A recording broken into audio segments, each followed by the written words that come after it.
Hi, hello learners. This is Hilan Chandran from Learn Smart Without Hard. இப்போ நம்ம class 10 SST federalism பற்றி பார்க்க போகிறோம். இது SSTயில் சிவிக்ஸில் செகண்ட் சாப்டர். நம்ம ஃபெடரலிசம்னா நம்ம என்னன்னு தெரிஞ்சுக்கணும். நம்ம லாஸ்ட் சாப்டரில் பவர் ஷேரிங் பற்றி பார்த்துருப்போம். அதில் நம்ம vertical division of power among different levels of government பற்றி பார்த்துருப்போம். இது டெமோக்ரஸியில் ரொம்ப எசென்ஷியல்னு நம்ம படிச்சிருப்போம். இப்போ இதை தான் நம்ம ஃபெடரலிசம்னு நம்ம கூப்பிடுறோம். Federalism is a system of government in which the power is divided between a central authority and various constituent units of the country. Federalism என்னன்னா அது ஒரு சிஸ்டம் ஆஃப் கவர்மெண்ட். இந்த இடத்துல பவர் சென்ட்ரல் கவர்மெண்ட்டுக்கும் அடுத்து ஸ்டேட் கவர்மெண்ட்டுக்கும் நடுவில் ஷேர் ஆகுது. இதை தான் நம்ம ஃபெடரலிசம்னு நம்ம சொல்கிறோம். அடுத்து நம்ம ஒரு எக்ஸாம்பிள் பற்றி பார்க்கலாம். அதாவது நீங்கள் விஷுவலைஸ் பண்ணுங்கள்.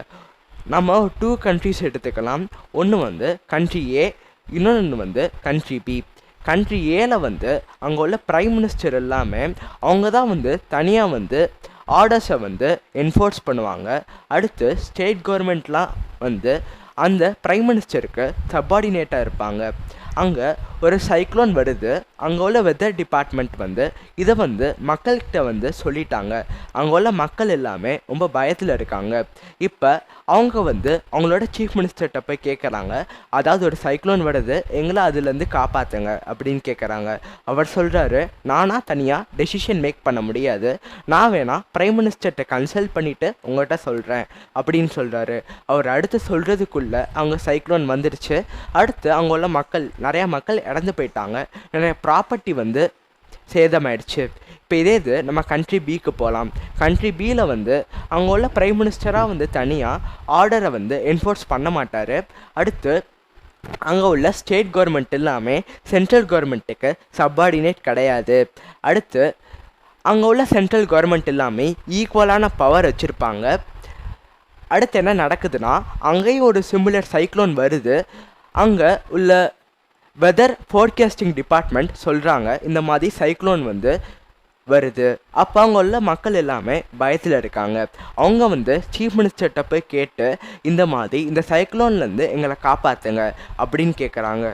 அவர் உடனடியாக நிறையா மெஷர்ஸை கொண்டு வராரு. இதனால் அங்கே உள்ள மக்கள் எல்லாமே சேஃப் ஆகிட்டாங்க. அப்புறம் கொஞ்சம் ப்ராப்பர்ட்டி தான் சேதமாயிடுச்சு. அதுக்கும் அவர் கரெக்டான இழப்பீடை கொடுத்துட்டாரு. அப்போ இது மூலயமா நம்மளுக்கு என்ன தெரிய விடுதுன்னா, கண்ட்ரியே ஒன்லி 1 சிஸ்டம் ஆஃப் கவர்மெண்ட் இருக்கும். கண்ட்ரி பியில் 2 or 3 சிஸ்டம் ஆஃப் கவர்மெண்ட் இருக்கும். இப்போ இந்த கண்ட்ரி ஏவை நம்ம யூனிட்டரி ஃபார்ம் ஆஃப் கவர்மெண்ட்டுன்னு கூப்பிட்றோம். கண்ட்ரி பியை நம்ம ஃபெடரல் ஃபார்ம் ஆஃப் கவர்மெண்ட்டுன்னு சொல்கிறோம். நீங்கள் கீழே கமெண்ட் பண்ணுங்கள், எந்த ஒரு டைப் ஆஃப் கவர்மெண்ட் உங்களுக்கு ரொம்ப பிடிக்கும், யூனிட்டரி ஃபார்ம் ஆஃப் கவர்மெண்ட்டா இல்லை ஃபெடரல் ஃபார்ம் ஆஃப் கவர்மெண்ட்டான்ட்டு. அதுக்கடுத்து முதல்ல நம்ம ஃபெடரல் ஃபார்ம் ஆஃப் கவர்மெண்ட் பற்றி பார்க்கலாம். இதை 2 லெவல்ஸ் ஆஃப் கவர்மெண்ட்டுன்னு சொல்கிறாங்க. இங்கே ஃபஸ்ட்டில் யூனியன் கவர்மெண்ட் இருக்காங்க, அவங்களுக்கு அடியில் ஸ்டேட் கவர்மெண்ட் இருக்காங்க. இந்த இடத்துல ஸ்டேட் கவர்மெண்ட் யூனியன் கவர்மெண்ட்டுக்கு சப்பார்டினேட் கிடையாது. அடுத்து அங்கே உள்ள எல்லா ஸ்டேட்ஸுமே ஈக்குவல் பவர் வச்சுருக்காங்க. எக்ஸாம்பிள் எடுத்துக்கிட்டிங்கன்னா USA, இந்தியா, ஸ்பெயின், அதுக்கடுத்து பெல்ஜியம். அடுத்து இன்னொன்று பாயிண்ட் கொடுத்துருக்காங்க, state government has power of its own and it is not answerable to the centre. அதாவது ஸ்டேட் கவர்மெண்ட்டுக்கு அவங்களுக்கு ஒரு தனி பவர் இருக்குது, அது சென்டர் கவர்மெண்ட்டுக்கு ஆன்சரபிளாக இருக்காது. இப்போ நம்ம யூனிட்டரி ஃபார்ம் ஆஃப் கவர்மெண்ட் பற்றி பார்க்க போகிறோம். அதாவது கண்ட்ரி ஏல நடந்தது மாதிரி இந்த இடத்துல வெறும் 1 லெவல் ஆஃப் கவர்மெண்ட் மட்டும்தான் இருக்கும். அதோட சப் யூனிட்ஸ் சப்பார்டினேட்டட். அதுக்கடுத்து அதாவது எப்பயுமே அந்த ஸ்டேட் கவர்மெண்ட் எல்லாமே சென்ட்ரல் கவர்மெண்ட்டுக்கு சப்பார்டினேட்ஸாக இருப்பாங்க. அந்த இடத்துல சென்ட்ரல் கவர்மெண்ட் மட்டும்தான் லாஸை பாஸ் பண்ண முடியும், ஆர்டர்ஸை என்ஃபோர்ஸ் பண்ண முடியும். Example United kingdom. இப்போ நம்ம கீ ஃபீச்சர்ஸ் ஆஃப் ஃபெடரலிசம் பற்றி பார்க்கலாம். ஃபஸ்ட்டு பாயிண்ட் என்னென்னா, there are 2 or more levels or tiers of the government. அதாவது ஒரு ஃபெடரல் ஃபார்ம் ஆஃப் கவர்மெண்ட்டுன்னு எடுத்துக்கிட்டிங்கன்னா அந்த இடத்துல 2 or more levels of the government இருக்கும். ஃபார் எக்ஸாம்பிள் இந்தியாவை எடுத்துக்கிட்டிங்கன்னா ஃபர்ஸ்ட் லெவல் வந்து union or central government, second level வந்து state or regional level, third level இருக்குது அது வந்து பஞ்சாயத் இல்லை முனிசிபாலிட்டிஸ். இதை தான் நம்ம லோக்கல் பாடி கவர்மெண்ட்டுன்னு நம்ம கூப்பிடுவோம். அதுக்கடுத்து செகண்ட் பாயிண்ட் என்னன்னா, different types of the government govern the same citizen but each tier has its own jurisdiction in specific matters of legislation, taxation and administration. அதாவது different types of the government வந்து நிறையா tiers இருக்கலாம். First டயரான union government இருக்கலாம், second டயரான state government இருக்கலாம். அவங்கெல்லாம் ஒரே பீப்புளை தான் ரூல் பண்ணுவாங்க. அவங்களுக்கு டிஃப்ரெண்ட்டான ஜுடிஸ்ட்ரிக்ஷன்ஸ் இருக்குது. அப்புறம் அவங்க வந்து எதில் வந்து கண்ட்ரோல் பண்ணுவாங்கன்னா லெஜிஸ்ட்ரேஷன், டாக்ஸேஷன், அப்புறம் அட்மினிஸ்ட்ரேஷன். ஃபார் எக்ஸாம்பிள், நான் வந்து தேனியில் இருக்கேன். என்னோடய கான்ஸ்டிடுவன்சி வந்து பெரியகுளம் கான்ஸ்டிடுவன்சி. என்னையா வந்து சென்ட்ரல் கவர்மெண்ட்டும் ரூல் பண்ணுறாங்க, ஸ்டேட் கவர்மெண்ட்டும் ரூல் பண்ணுறாங்க. அப்புறம் ஜுடிஸ்ட்ரிக்ஷனோட டெஃபினிஷன் பற்றி பார்க்கலாம். The area over which someone has legal authority.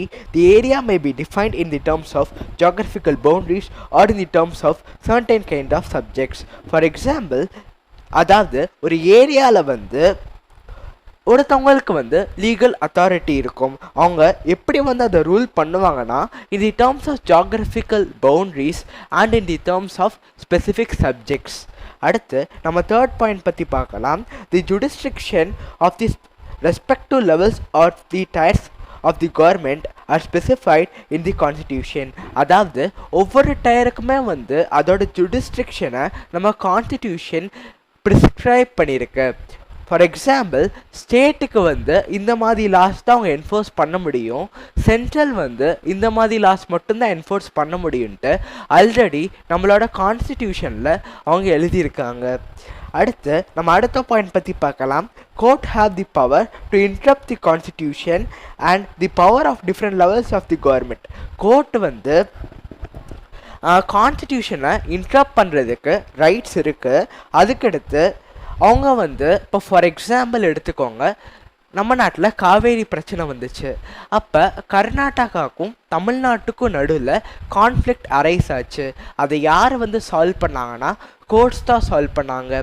நம்ம நாட்டில் வந்து சுப்ரீம் கோர்ட்டு தான் வந்து இந்த மாதிரி ஒரு 2 டிஃப்ரெண்ட் ஸ்டேட்ஸ்க்கு நடுவில் ஒரு கான்ஃப்ளிக்ட் வந்துச்சுன்னா, ஒரு டிஸ்பியூட் வந்து அரைஸ் ஆச்சுன்னா அதை வந்து சால்வ் பண்ணி வைக்கிறதுக்கு யார் இருக்காங்கன்னா அவங்க தான் வந்து சுப்ரீம் கோர்ட்.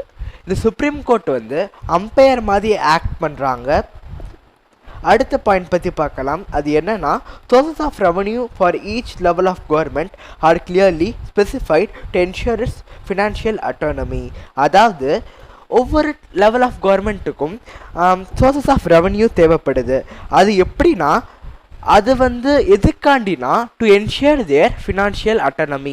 அதாவது ஃபினான்ஸ்காண்டி அவங்க வேறு ஏதோ ஒரு டயரை டிபெண்ட் ஆகி இருக்கணும்னு தேவையில்லை.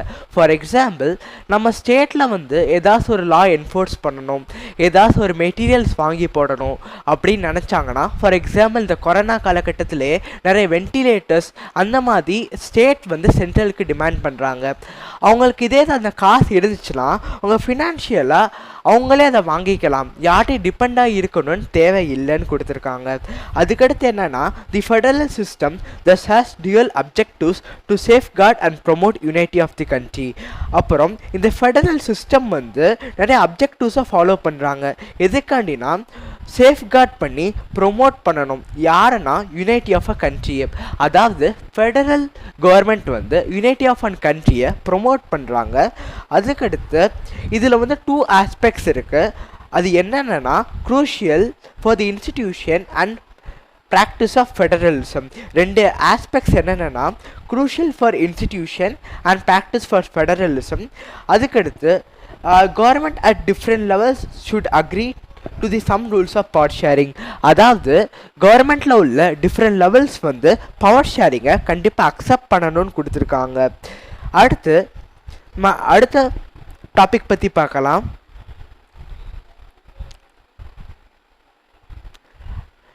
அது என்னன்னா, coming together federation holding together federation.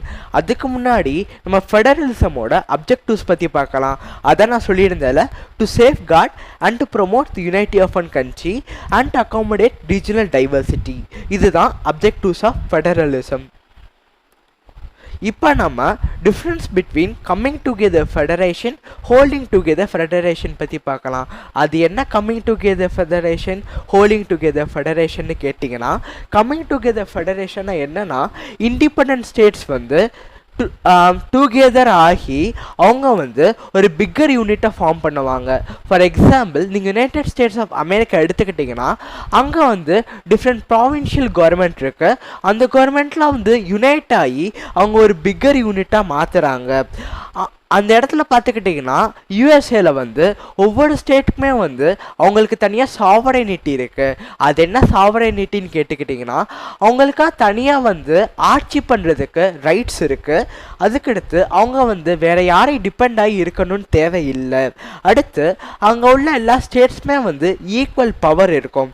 Example வந்து யூஎஸ்ஏ, சுவிட்சர்லாண்ட் அண்ட் ஆஸ்திரேலியா. அதுக்கடுத்து நம்ம ஹோல்டிங் டுகெதர் ஃபெடரேஷன் பற்றி பார்க்கலாம். சரி, இந்தியா வந்து எந்த டைப் ஆஃப் ஃபெடரேஷன்னு தெரியுமா? அது வந்து ஹோல்டிங் டுகெதர் ஃபெடரேஷன். நம்ம இண்டிபெண்டன்ஸ் ஆன பிறகு நம்ம சர்தார் வல்லபாய் பட்டேல் அவர் என்ன பண்ணார்னா, டிஃப்ரெண்ட் ப்ராவின்ஷியல் கவர்மெண்ட்ஸ் இருந்துச்சு அந்த காலகட்டத்தில்.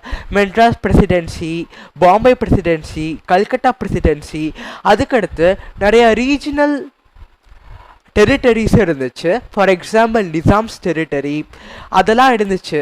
அதெல்லாம் அவங்க வந்து ஒன்றா சேர்த்து டுகெதராக இந்தியன் யூனியன்ட்டு கொண்டு வந்தாங்க. அப்புறம் இந்த இடத்துல வந்து என்ன நடக்குதுன்னா, larger country decides to divide the power between the constituent units and the centre. அதாவது இந்தியா மாதிரியான பெரிய கண்ட்ரி என்ன பண்ணுறாங்கன்னா, அவங்களோட பவரை வந்து டிவைட் பண்ணுறாங்க, ஸ்டேட்ஸ்க்கு கொடுக்குறாங்க. அதுக்கடுத்து இந்த இடத்துல வந்து யார் ரொம்ப பவர்ஃபுல்னா, சென்ட்ரல் கவர்மெண்ட் தான் ரொம்ப பவர்ஃபுல்லாக இருக்காங்க. ஸ்டேட் கவர்மெண்ட் அவ்வளோ பவர்ஃபுல்லாலாம் கிடையாது. அதுக்கடுத்து என்ன கொடுத்துருக்காங்கன்னா, constituent units of federation have unequal powers. இந்த இடத்துல கான்ஸ்டிடியூவன்ட் யூனிட்ஸ் ஆஃப் ஃபெடரேஷன்னா ஸ்டேட் கவர்மெண்ட்டு தான். அந்த ஸ்டேட் கவர்மெண்ட்டுக்கு வந்து ஈக்குவல் பவர் இருக்காது, அன்ஈக்குவல் பவர் தான் இருக்குது. ஃபார் எக்ஸாம்பிள், சில ஸ்டேட்ஸுக்கு மட்டும் ஸ்பெஷலான பவர் இருக்குது, சில ஸ்டேட்ஸுக்கு வந்து ஸ்பெஷலான பவர்ஸ் கிடையாது. ஃபார் எக்ஸாம்பிள், நீங்கள் ஜம்மு அண்ட் காஷ்மீர் எடுத்துக்கிட்டிங்கன்னா, அவங்களுக்கு மட்டும் செப்பரேட்டான கான்ஸ்டிடியூஷன் இருக்குது, அவங்களுக்கு மட்டும் செப்பரேட்டான ப்ரிவிலேஜஸ் இருக்குது. அதாவது ஜம்மு அண்ட் காஷ்மீரை தவிர வேறு யாராச்சும் உள்ள இந்தியன்ஸ் வந்து அங்கே வந்து லேண்டை வந்து வாங்கி போட முடியாது. அந்த மாதிரி நிறைய ப்ரிவிலேஜஸ் ஜம்மு அண்ட் காஷ்மீருக்கு இருக்குது. அதே மாதிரி நீங்கள் நிறையா ஸ்டேட்ஸ் எடுத்துக்கலாம். ஃபார் எக்ஸாம்பிள், நாகாலாண்ட், மிசோராம், அவங்களுக்கும் அதே மாதிரி ஸ்பெஷல் ப்ரிவிலேஜஸ் இருக்குது. இதே இது நீங்கள் நிறைய யூனியன் டெரிட்டரிஸான பாண்டிச்சேரி, அந்தமான் அண்ட் நிக்கோபார் ஐலாண்ட்ஸ், அதுக்கடுத்து லக்ஷதீப்பு, இதெல்லாம் நீங்கள் எடுத்துக்கிட்டிங்கன்னா, இந்த இடம் வந்து அது ரொம்ப குட்டியாக இருக்குது. அது ஒரு இண்டிபெண்ட் ஸ்டேட்டாக மாறுறதுக்கு ரொம்ப குட்டியாக இருக்கனால அது ஒரு இண்டிபெண்ட் ஸ்டேட்டாக அவங்க வந்து அறிவிக்கலை. அதை அவங்க யூனியன் டெரிட்டரிஸாக கொண்டு வந்திருக்காங்க. யூனியன் டெரிட்டரிஸ்னால் என்னென்னா, அது ரொம்ப குட்டியாக இருக்கும், அது ஸ்டேட் ஆகிறதுக்கு அவ்வளோ பெருசாக இருக்காது. அடுத்து அவங்க என்ன கொடுத்துருக்காங்கன்னா, power sharing between the union government and the state government is basic to the structure of the constitution. அதாவது நம்ம கான்ஸ்டிடியூஷன் தான் வந்து power sharing between union government and state கவர்மெண்ட்டை ப்ரிஸ்கிரைப் பண்ணியிருக்கு. அதை நம்மளால் ஈஸியாக சேஞ்ச் பண்ண முடியாது. தி parliament cannot change this arrangement. Parliament மட்டும் இந்த அரேஞ்ச்மெண்ட்டை சேஞ்ச் பண்ண முடியாது. ஏதாவது ஒரு சேஞ்ச் பாஸ் பண்ணணுன்னா ஃபஸ்ட்டு வந்து போத் ஹவுசஸ் ஆஃப் தி பார்லிமெண்ட்லேயே வந்து பில் பாஸ் ஆகி அதில் வந்து 2/3 வந்து மெஜாரிட்டியாக இருக்கணும். அது அப்போனா மட்டும்தான் அங்கே உள்ள ஏதாச்சும் ஒரு சேஞ்சஸை வந்து நம்மளால் கொண்டு வர முடியும். அதுக்கடுத்து என்ன கொடுத்துருக்காங்கன்னா, the judiciary plays an important role in overseeing the implementation of constitutional provinces and producers. In the case of any dispute about the division of power, the high court and the supreme court make a decision. ஒரு 2 ஸ்டேட்ஸுக்கு நடுவுலையோ இல்லை ஸ்டேட்டுக்கும் சென்ட்ரலுக்கு நடுவில் ஏதாவது ஒரு dispute வந்து arise ஆயிடுச்சுன்னா அந்த இடத்துல வந்து சுப்ரீம் கோர்ட் இல்லது ஹை கோர்ட் வந்து டெசிஷன் வந்து மேக் பண்ணுவாங்க. அடுத்து the union and the state government has the power to raise resources by levying taxes in order to carry out the government and the responsibilities assigned to each one of them. அதாவது அவங்களுக்கு ஒரு financial budget ஏதாச்சும் வந்துருச்சுன்னா, தட்டுப்பாடு ஏதாச்சும் வந்துருச்சுன்னா அந்த central கவர்மெண்ட்டுக்கும் state கவர்மெண்ட்டுக்கும் டாக்ஸேஷனை increase பண்ணுறதுக்கு ரைட்ஸ் இருக்குன்னு கொடுத்துருக்காங்க. எதுக்காண்டினா மக்களுக்கு சேவை பண்ணுறதுக்காண்டி தான். தேங்க்யூ.